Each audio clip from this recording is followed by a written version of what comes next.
देखिए बारिश 15% कम हुई है, लेकिन फिर भी जहां बारिश ज़्यादा हो रही है, जहां हमारे नागरिक या ग्रामवासी या मवेशियों सहित किसान कहीं अपने मकान में, झोपड़ी में, ऑफिस में, जहां जहां अभी फंसे थे, मुझे इस बात का संतोष है कि रेस्क्यू टीम द्वारा 527 लोगों की जान बचाई गई।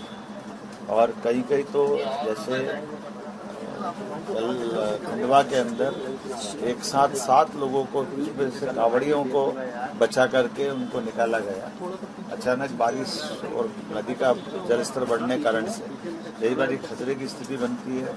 रात में भी रेस्क्यू किया गया, दिन में भी रेस्क्यू किया गया। कई जो लोग फंसे थे उनको भोजन का प्रबंधन करा रहे हैं। हमने कहा कि राज्य के अंदर और भी ऐसे स्थानों पर अगर ज़्यादा एक जिले में एक से ज़्यादा कई जगह रेस्क्यू करना पड़ता है, तो आसपास के जिलों से प्रदेश स्तर पर भी तालमेल करें।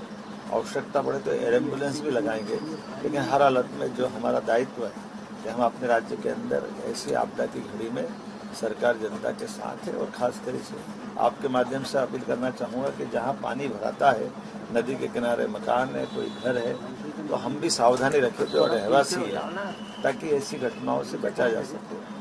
मैं अपने होमगार्ड डिपार्टमेंट के माध्यम से ये जो आज इस रेस्क्यू में बचाए गए उन लोगों से भी हमने चर्चा की, जो बचा लेने वाले हैं उनसे भी बातचीत हुई, और अधिकारियों को भी निर्देश दिए कि बचे हुए बारिश के शेष समय में भी इसी प्रकार से दक्षता के साथ काम करें।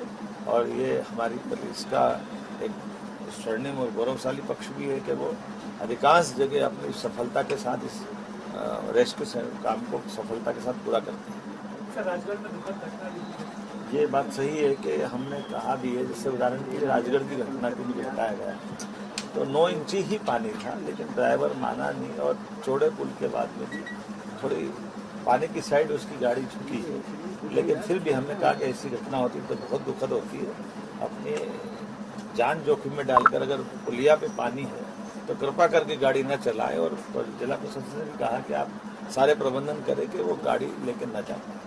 देखिए बारिश 15% कम हुई है, लेकिन फिर भी जहां बारिश ज़्यादा हो रही है, जहां हमारे नागरिक या ग्रामवासी या मवेशियों सहित किसान कहीं अपने मकान में, झोपड़ी में, ऑफिस में, जहां जहां अभी फंसे थे, मुझे इस बात का संतोष है कि रेस्क्यू टीम द्वारा 527 लोगों की जान बचाई गई।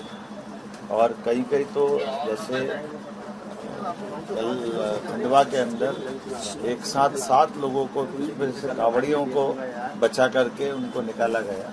अचानक बारिश और नदी का जलस्तर बढ़ने के कारण से कई बार खतरे की स्थिति बनती है। रात में भी रेस्क्यू किया गया, दिन में भी रेस्क्यू किया गया। कई जो लोग फंसे थे उनको भोजन का प्रबंधन करा रहे हैं। हमने कहा कि राज्य के अंदर और भी ऐसे स्थानों पर अगर ज़्यादा एक जिले में एक से ज़्यादा कई जगह रेस्क्यू करना पड़ता है, तो आसपास के जिलों से प्रदेश स्तर पर भी तालमेल करें। आवश्यकता पड़े तो एयर एम्बुलेंस भी लगाएंगे, लेकिन हर हालत में जो हमारा दायित्व है कि हम अपने राज्य के अंदर ऐसी आपदा की घड़ी में सरकार जनता के साथ है। और खास कर से आपके माध्यम से अपील करना चाहूँगा कि जहाँ पानी भराता है, नदी के किनारे मकान है, कोई घर है, तो हम भी सावधानी रखें जो रहवासी है, ताकि ऐसी घटनाओं से बचा जा सके। मैं अपने होमगार्ड डिपार्टमेंट के माध्यम से ये जो आज इस रेस्क्यू में बचाए गए उन लोगों से भी हमने चर्चा की, जो बचा लेने वाले हैं उनसे भी बातचीत हुई, और अधिकारियों को भी निर्देश दिए कि बचे हुए बारिश के शेष समय में भी इसी प्रकार से दक्षता के साथ काम करें। और ये हमारी पुलिस का एक स्वर्णिम और गौरवशाली पक्ष भी है कि वो अधिकांश जगह अपनी सफलता के साथ इस रेस्क्यू काम को सफलता के साथ पूरा करते हैं। राजगढ़ में दुखद घटना ये बात सही है कि हमने कहा भी है, जैसे उदाहरण के लिए राजगढ़ की घटना को मुझे बताया गया तो 9 इंची ही पानी था, लेकिन ड्राइवर माना नहीं, और चौड़े पुल के बाद में भी थोड़ी पानी की साइड उसकी गाड़ी झुकी है। लेकिन फिर भी हमने कहा कि ऐसी घटना होती तो बहुत दुखद होती है। अपनी जान जोखिम में डालकर अगर पुलिया पे पानी है तो कृपा करके गाड़ी न चलाएं, और जिला प्रशासन ने भी कहा कि आप सारे प्रबंधन करें कि वो गाड़ी लेकर न जाए।